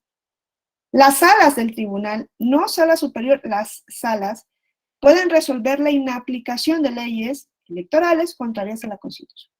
Las resoluciones que se dicten en el ejercicio de esta facultad se limitarán al caso concreto sobre el que verse el juicio. Eso es producto de Castañeda Guzmán. Claro, México cumple la sentencia, y yo creo que es la única que se ha cumplido de manera completa de las sentencias de la Corte Interamericana en contra de México. El resto de cumplimiento ha sido un cumplimiento parcial. Esta es una sentencia que cumple, fíjense, antes de la sentencia. O sea, la sanción no se había impuesto todavía en México y ya cambió la Constitución. Porque ustedes saben que en Castañeda Guzmán no se sanciona a México porque no regulaba candidaturas independientes, no la sanciona por eso. Lo sanciona a México porque no había un procedimiento jurisdiccional, sumario, breve, sencillo, al que el individuo pudiese acudir en México para la protección de sus derechos políticos. Violación del artículo 25 de la Convención. Eso es lo que le dice la Corte a México. Le dice, mira, con las candidaturas independientes ya sabrás tú si las introduces o no. Ningún Estado está obligado, Estado parte de la Convención, a regular candidaturas independientes. Por ahí introduce el margen de apreciación de los Estados, del que habla el Tribunal Europeo, pero del que no habla la Corte Interamericana de manera expresa, ¿no? Que los Estados tienen un margen de apreciación para tomar determinadas decisiones dentro del convenio. Aquí lo introduce, pero de manera implícita. Le dice, a ver, los Estados pueden decidir o no. Ese es margen de apreciación en cuanto a las candidaturas independientes. Pero en lo que sí no pueden decidir es en la falta de un procedimiento judicial, no político, judicial, rápido, sencillo, eficaz, para la tutela de los derechos político-electorales. Y es por eso que dijo el Estado mexicano, ok, entonces le vamos a dar la oportunidad al individuo de tener ese proceso ante el Tribunal Electoral. No vamos a abrir el amparo en materia electoral, le vamos a dar la competencia de control de constitucionalidad de leyes, en el caso concreto, al Tribunal Electoral. Y es lo que tiene el Tribunal Electoral a día de hoy. Ese es el control que ejerce. Por eso les digo que es un tribunal constitucional en la materia electoral. Ahora, a diferencia de la Suprema Corte, lo que no podría hacer el tribunal es expulsar una norma del ordenamiento jurídico. Lo que no podría hacer en la teoría. Porque en la práctica este tribunal, como les digo yo, es un tribunal rebelde, y en la práctica, aunque no lo diga la sentencia, lo ha hecho. Lo ha hecho. El tribunal expulsa normas o expulsa regulaciones aunque no lo diga. En la sentencia no se dicen los efectos, pero en las razones por las que decide, ahí se mete, ¿no? Esa decisión. Luego yo les voy a recordar esto, ¿no? Para que vean cómo el tribunal no se ajusta a lo que dice el 99 sexto en materia de justicia electoral inclusiva. Y a mi juicio, lo hace bien. Va más allá de lo que dice la Constitución, pero es necesario. ¿Por qué? Porque lo contrario sería decir, a ver, que viene Pedrito diciéndome que tal de regulación le causa una violación de su derecho político. Yo le digo, a ver, Pedrito, está bien, concedido, te causa la vulneración, te inaplico la norma. Ah, pero si esa norma también le causa una vulneración a Luis, a Miguel, a Ana María, tiene que venir Luis, Miguel, Ana y María, lo que pasa en amparo. Y eso es hacer ineficaz a la justicia. Eso tiene que venir cada uno cuando estás viendo que es una ley la que está causando, o una norma la que está causando la violación del derecho. ¿Por qué no vas directo y expulsan la norma del ordenamiento jurídico? Yo no entiendo por qué tienes uno y otro y otro. Es lo que pasa en amparo. Y eso sobresatura los órganos, hace que sea ineficaz prácticamente la justicia constitucional. Claro, yo sé que es una deferencia al legislador, ¿no? De decir, a ver, no puede un órgano judicial ir por encima del legislador en una sola sentencia y decir, a ver, la norma desaparece ya. Solo lo puede hacer la Suprema Corte como Tribunal Constitucional. Porque ustedes saben que la diferencia también principal entre el control concreto, en el caso concreto, por ejemplo, en amparo, ¿no? Y el control abstracto de constitucionalidad son los efectos. Si en el control concreto se establece que una ley no electoral, una ley que no sea electoral, es contraria a la Constitución, la ley se inaplica, incluso en amparo indirecto, se inaplica solamente para el individuo, no se expulsa del ordenamiento jurídico, se inaplica. Ah, que luego viene otro que trae un caso similar, pues hay que estudiarlo y puede que se le inaplique o no, dependiendo de lo que estime el órgano. Es raro lo que pasa, ¿no? En cambio, en la acción de inconstitucionalidad, la Suprema Corte expulsa la norma si entiende que es inconstitucional, expulsa, si hay 8 ministros y ministras contestes en el mismo sentido. La norma deja de existir, por eso es acción abstracta. Entonces, es como también las diferencias en cuanto a los efectos, ¿no? Entonces, el tribunal lo que tiene es control concreto, parecido a lo que pasa en el amparo, incluso frente a leyes electorales. Pero en sus efectos, vamos a ver que cuando se trata de inclusión de grupos en situación de vulnerabilidad, el efecto no se limita al caso concreto, aunque no se ha dicho así en sus decisiones. Pues vamos a empezar a ver los casos concretos, ¿no? Esto es justicia electoral inclusiva. Antes de entrar a la justicia electoral, siempre me gusta hacer ese preámbulo para entender cómo el tribunal puede dictar estas sentencias, porque yo no me meto directo a contarles lo del voto en prisión y lo que ha llevado de vericueto en materia de control de constitucionalidad, sin haber explicado antes por qué el tribunal puede ejercer el control de constitucionalidad y entendido cómo se introduce ese control en México. En el caso concreto para la materia electoral, o sea, si yo me salto, pues no se entiende, ¿no? Lo que hace el tribunal. No se entiende lo que yo les digo ahorita, que los efectos de una decisión del tribunal no sean, como lo dice el 99 párrafo sexto en materia de justicia inclusiva, que vayan más allá del caso concreto, que es una cuestión para la cual no está habilitado que es el tribunal desde la Constitución, pero que es una cuestión que es necesaria, es imprescindible para que realmente exista inclusión. Quizá también por lo rápido de los tiempos electorales, no por la particularidad de la materia electoral. Entonces, ¿qué es la justicia inclusiva? Pues es esta labor que realizan los órganos judiciales, electorales, en la materia electoral, que tiene por objeto cambiar la forma tradicional en la que se han venido haciendo las cosas, ¿no? Porque tenemos como esa idea férrea de que si algo ha sido así, se tiene que mantener de esta manera, pero cuando está causando exclusión, cuando está siendo denigrante para la dignidad humana, cuando es discriminatorio, el órgano judicial no se puede quedar de manos cruzadas y decir, ay, no, es que como siempre se ha hecho de esa manera, ¿quién soy yo como tribunal constitucional en la materia electoral para actuar de otra? Me van a tachar de activista, ¿no? ¿Cómo vas a creer? O sea, me voy a esperar a que el legislador lo haga, dicte una norma, lo regule y ya está. Voy a remitir a que lo haga el legislador, está dormido en sus laureles en esa materia porque probablemente no le interesa. Entonces, quizá al legislador le interese más regular, pues, ¿quién va a ganar la elección en sí?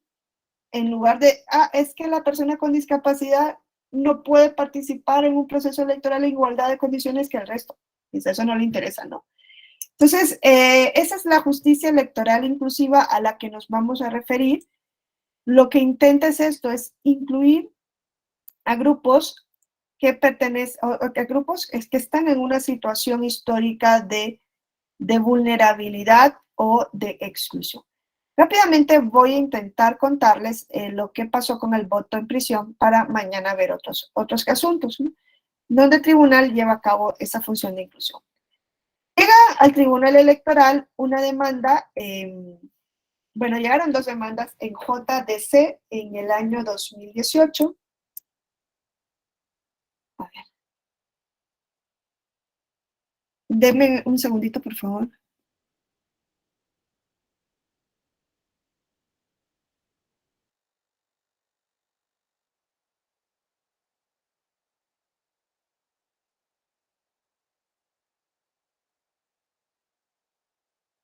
En el año 2018, exactamente un mes antes de la elección federal,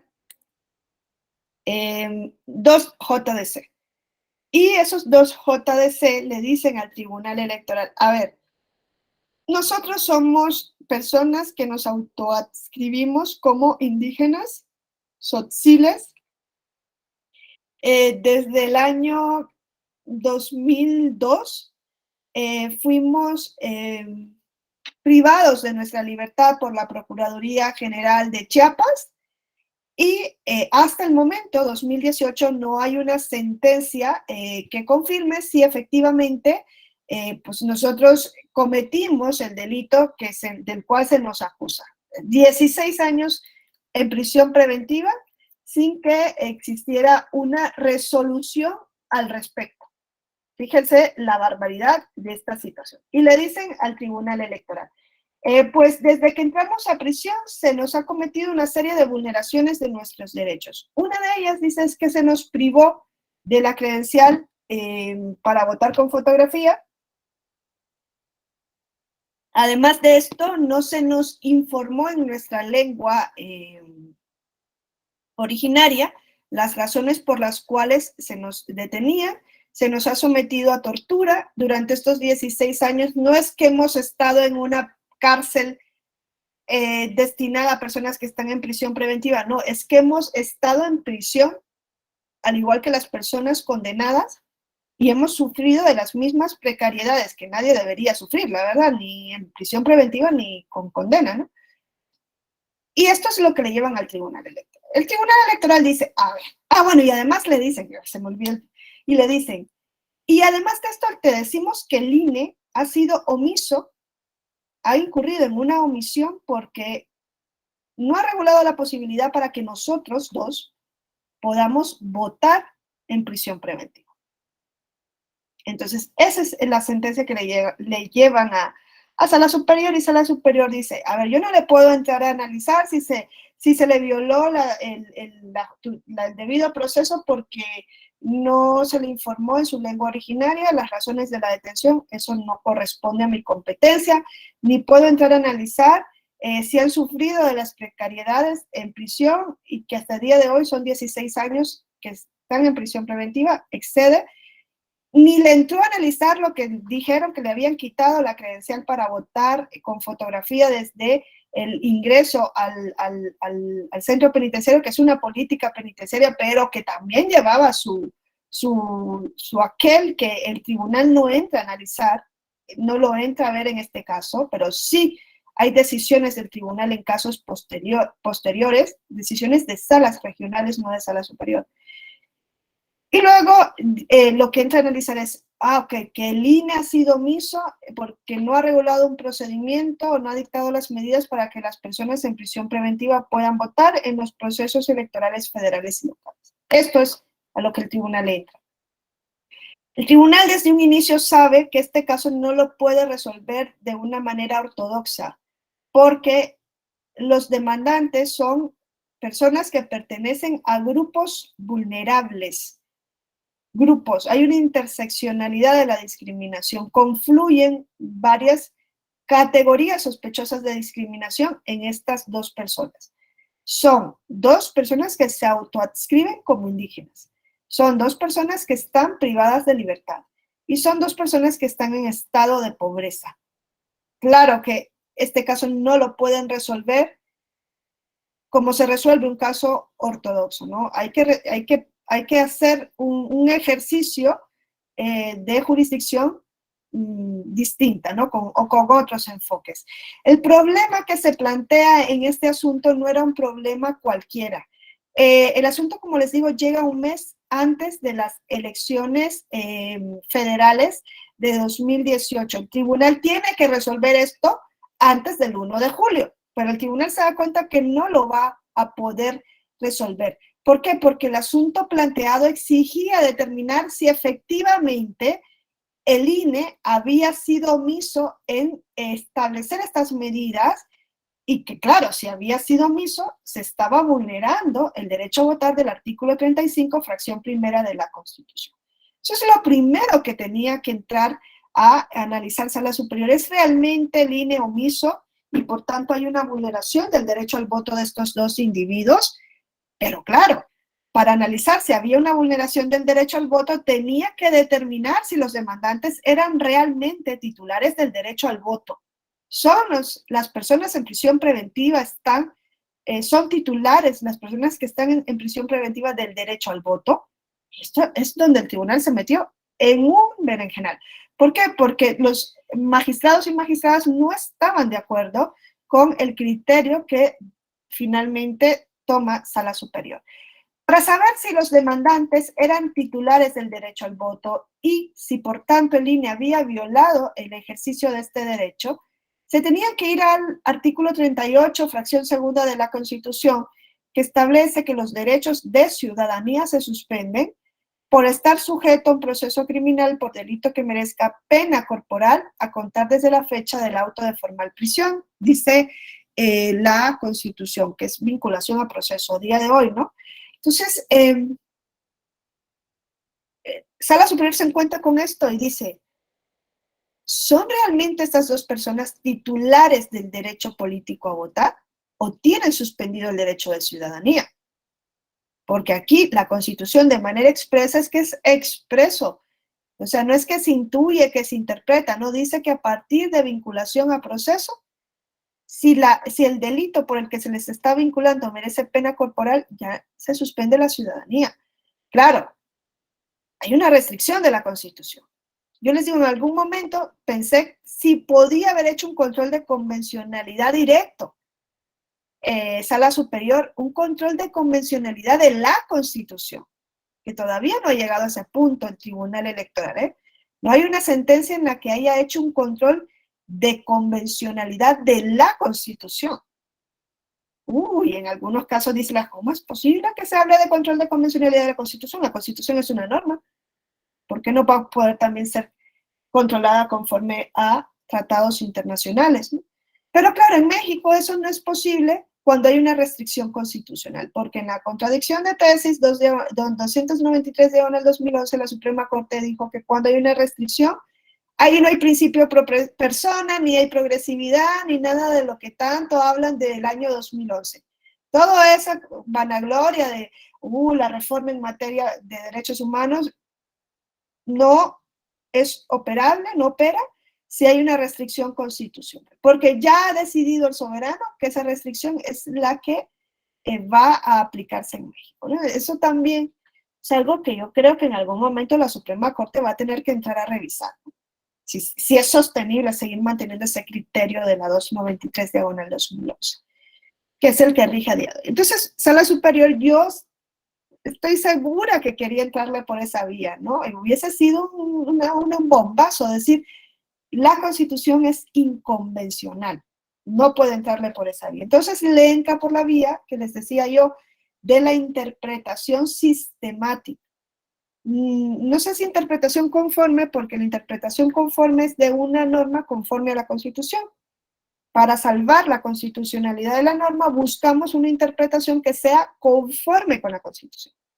Aunque muchas veces los tribunales hacen decirle a la norma algo que la norma no dice, para interpretarla conforme a la Constitución y salvar a la norma, en deferencia al legislador que dicta la norma. Aquí, como es la Constitución la que establece la restricción, entonces lo que hace el tribunal es una interpretación sistemática de este artículo 38 que establece la restricción con otro artículo de la Constitución, que es el 20, en donde habla del principio de presunción de inocencia. Aquí aplica una justicia electoral principialista, dice el magistrado de la Mata, que es el ponente de esta sentencia, sí, es el ponente de esta sentencia, el magistrado de la Mata, ¿no? Con lo de la justicia electoral principialista, que luego ya ven que ha creado también tanta crítica, ¿no? En cuanto a la actuación del tribunal, o alguna crítica. Bueno, entonces es la sentencia, o sea, es lo que dice esta sentencia, es lo primero que entra a estudiar y dice, ok, las personas en prisión preventiva, a pesar de esta restricción, que yo no la voy a leer como lo dice el 38.2, la voy a leer por la presunción de inocencia del artículo 20 de la Constitución, y voy a entender que conforme al artículo 20, creo que es el apartado B de la Constitución, una persona que está en prisión preventiva sujeta a un proceso por un delito que merezca pena corporal, tiene derecho a votar, que es el derecho de ciudadanía por eminencia, porque se encuentra amparado por el principio de presunción de inocencia. Es que todavía no hay una sentencia en su contra. Ahora, esto el tribunal ya lo había dicho antes. Esta no era la primera vez que el tribunal lo decía. Ya hay sentencias desde el año 2007 donde el tribunal ya había sostenido este criterio. Es más, la Suprema Corte en una acción de inconstitucionalidad, creo que del año 2008, ya había dicho esto también. Ya había dicho que una persona en prisión preventiva tiene derecho a votar porque está amparado bajo la presunción de inocencia. ¿Qué pasaba? Que en aquel momento la decisión, tanto de las decisiones del Tribunal Electoral cuanto de la Suprema Corte, miren, incluso había una jurisprudencia, establecían que se tenía el derecho a votar si estaba en situación de libertad. Y lo mismo había dicho la Suprema Corte, había dicho, las personas que están sujetas a un proceso, claro, no decían en prisión preventiva, decían sujeta a un proceso, que es de lo que habla en sí el artículo 38, fracción segunda, ¿no? El que está sujeto a un proceso por delito que merezca pena corporal, a partir de auto de formal prisión, puede votar, había dicho el Tribunal Electoral, lo había confirmado la Suprema Corte en una acción, si está en condición de libertad. Era lo determinante para que pudiera ejercerlo, o mejor dicho, decían, las personas sujetas a un proceso tienen el derecho a votar y lo van a poder ejercer si están en condición de libertad. Es que si no están en condición de libertad, si están en condición de prisión preventiva, hay un impedimento material y físico para que lo ejerzan. Tienen el derecho, pero hay un impedimento para que lo ejerzan. Claro, parece que estábamos en el siglo XIX. Estas decisiones son del año 2007-2010 y creo que la de la Suprema Corte es incluso del 2008. Parece que estamos en el siglo XIX diciendo, es que ¿cómo va a poder votar una persona en prisión? Es imposible. Hay una imposibilidad material y fáctica, decían, para ejercer el voto. Tienen el derecho, pero no lo pueden ejercer. Y ese es el gran paso que da este JDC del año 2019, porque fíjense, los magistrados reciben este asunto en junio de 2018. Estas dos personas piden votar para el 1 de julio de 2018, pero es que este caso era sumamente difícil, Sale 4 votos a favor, 3 en contra. Y pueden leer el voto particular de los 3 magistrados que están en contra de la decisión, que dicen, es que lo que ha hecho aquí el tribunal no lo podía haber hecho. No era la primera vez que lo hacía. No era la primera vez que lo hacía. Que habían otras sentencias anteriores donde el tribunal, en aquel periodo, ¿se acuerdan que yo les dije que cuando la Corte le dice al tribunal, no puede seguir ejerciendo control de constitucionalidad porque la Constitución no lo permite? El tribunal empezó a aplicar directamente la Convención Americana y el principio pro persona. Pues estos JDC son ejemplos de ello. Le llegaban casos de personas que habían ido al módulo de atención ciudadana a pedir la credencial para votar con fotografía que estaban sujetos a un proceso en libertad condicional, y él en el módulo de atención le decían, no, no te podemos expedir la credencial porque está sujeto a un proceso. Y el artículo 38, fracción segunda, dice que tiene suspendida la ciudadanía, ¿no? Eso es lo que dice el 38. Y por tanto, tampoco tienes credencial para votar, porque quieres credencial para votar, que esa es otra cuestión que en México no se había aclarado. La credencial para votar no es solo para votar, es el documento de identidad que en otros países se llama cédula de identidad ciudadana. Cumple ambas funciones. Y claro, aquí entonces, en estas decisiones, Sala Superior en el año 2007, cuando no podía hacer control de constitucionalidad, había aplicado el Pacto Internacional de los Derechos Civiles y Políticos, la misma convención, creo que la convención no la iba a aplicar, pero sí el Pacto Internacional ya había dicho, conforme al Pacto Internacional no pueden haber restricciones indebidas en el ejercicio de los derechos políticos, y una persona en prisión preventiva tiene derecho a votar aunque no la pueda ejercer directamente. Lo vamos a dejar aquí para mañana, pues seguirles contando cuestiones relacionadas con esta sentencia. Como ven, se refiere únicamente al derecho a votar, no al derecho a ser votado. Como ven, los demandantes pedían votar para el proceso electoral del 1 de julio, la sentencia sale en enero, febrero de 2019, ya había pasado el proceso, y vamos a ver que el efecto de esta sentencia, lo que dice la Sala Superior en ese voto dividido de 4-3, es que el INE tiene que implementar pues las etapas necesarias para garantizar el voto activo de personas no sentenciadas. Y ahí yo les vuelvo a hacer el énfasis, personas no sentenciadas, no dice solamente de los 2 demandantes que vinieron en JDC. El efecto es más allá del caso concreto. Dice, el INE va a implementar el voto de las personas en prisión preventiva. Se acabó. ¿De cuáles? De todas. Dijo Sala Superior, ¿y qué voy a decir yo? Solamente de los 2 indígenas Tzotzilers que vinieron. Y si el resto de 70,000 personas en prisión preventiva quieren votar, que venga cada una de las 70,000 personas a pedirme el voto. Y cuando yo le dé el derecho en JDC, van a poder votar, que es lo que pasaría en amparo. En materia de justicia inclusiva, el tribunal, aunque no lo dice de manera expresa en la sentencia, se salta el efecto para el caso completo. Y eso lo hace ver el voto particular de este caso, que dice, es que ya lo había hecho antes, esta no era la primera vez que lo hacía el Tribunal Electoral, de saltarse el efecto del caso concreto. Y bueno, mañana seguimos, no sé si alguien quiere hacer un comentario, pues tenemos todavía unos minutos, y si no, pues seguiríamos mañana viendo, ¿no? Personas con discapacidad, personas en situación de calle, ¿no? También, que no vemos, a ver, cómo las incluimos en lo electoral, ¿no? La diversidad sexual también se ha venido trabajando, las acciones afirmativas para personas, por ejemplo, migrantes, indígenas, todo esto tiene que ver con justicia inclusiva. Es más, la misma violencia política contra la mujer por razón de género es una forma de potenciar la inclusión de las mujeres que ahora pueden llegar al cargo, pero no se les permite acceder al mismo. Entonces, seguiríamos mañana viendo algunos ejemplos sobre estos asuntos. Sí, Ricardo. Únicamente para señalar que ese control difuso de la Constitución, el de la facultad de inaplicar leyes,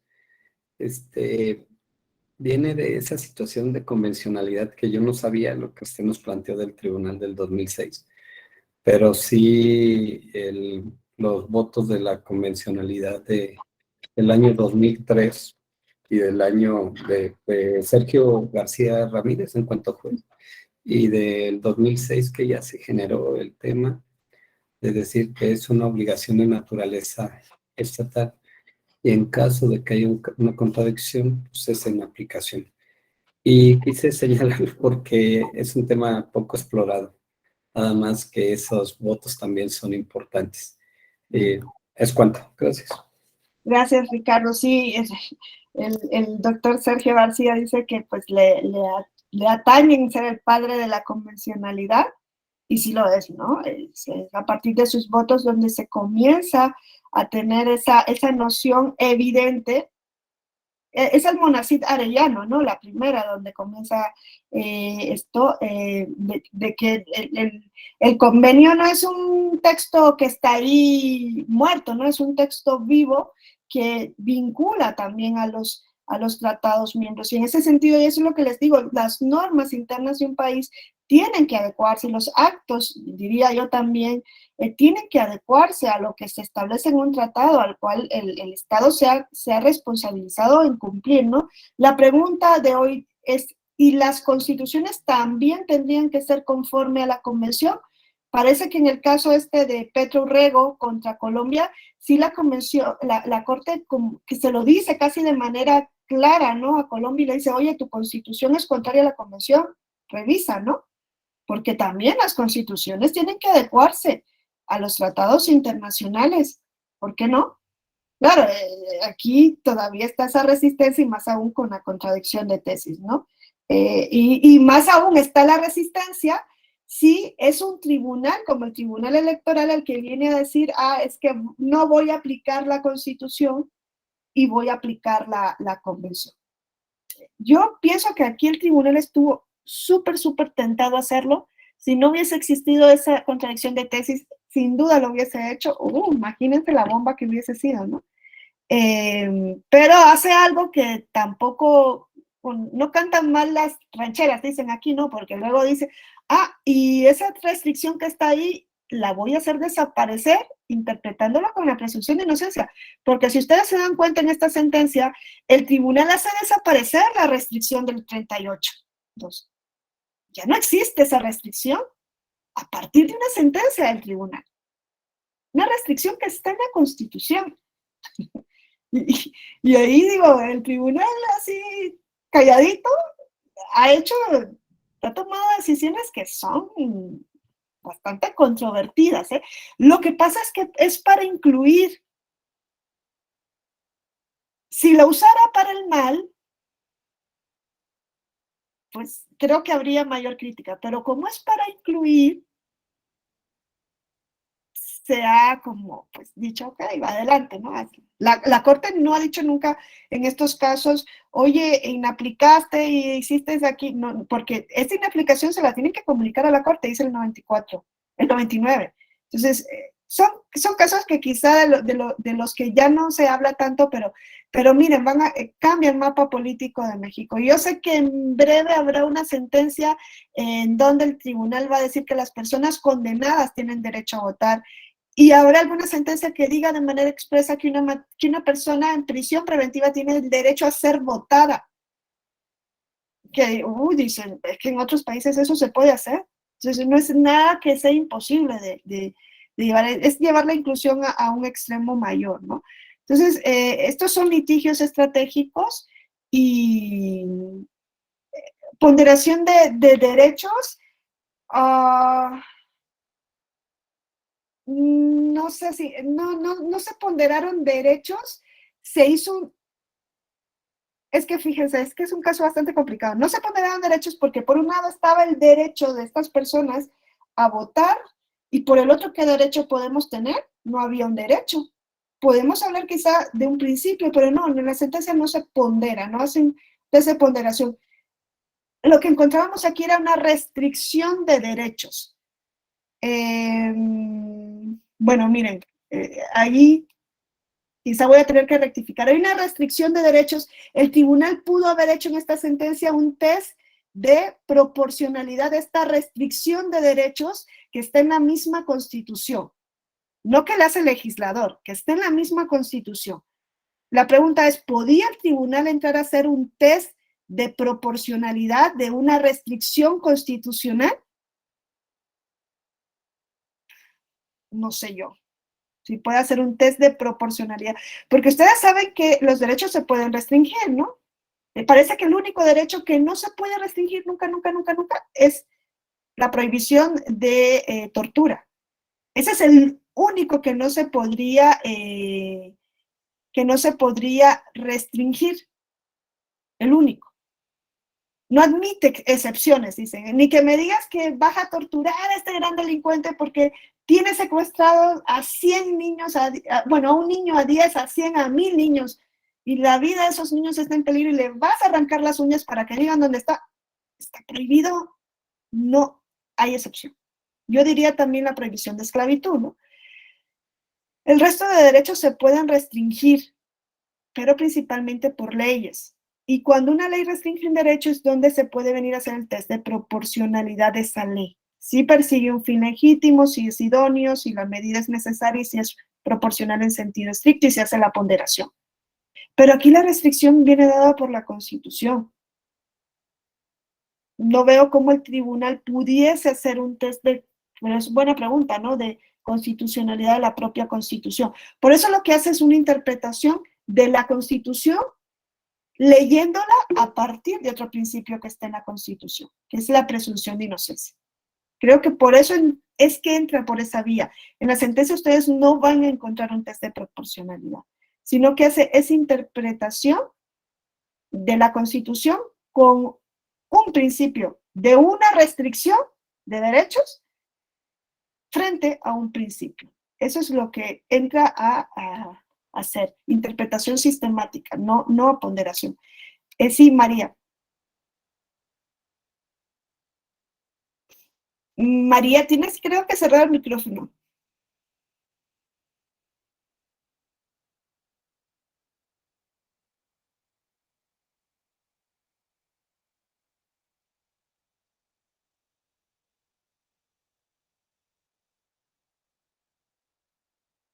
No sé si, María, ¿tienes cerrado el micrófono? No te escuchamos.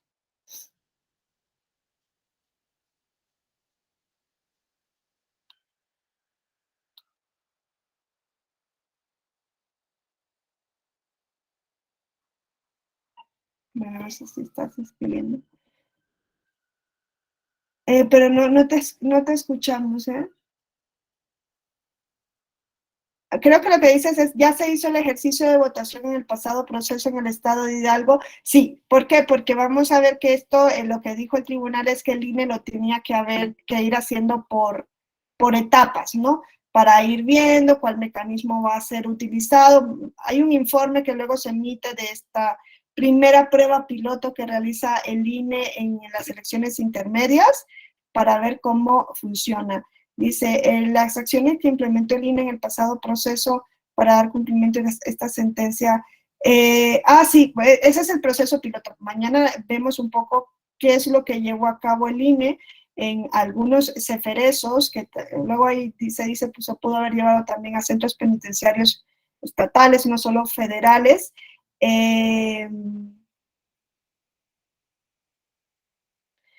Claro, y es que la sentencia, a ver, este es un litigio estratégico, y con esto cierro.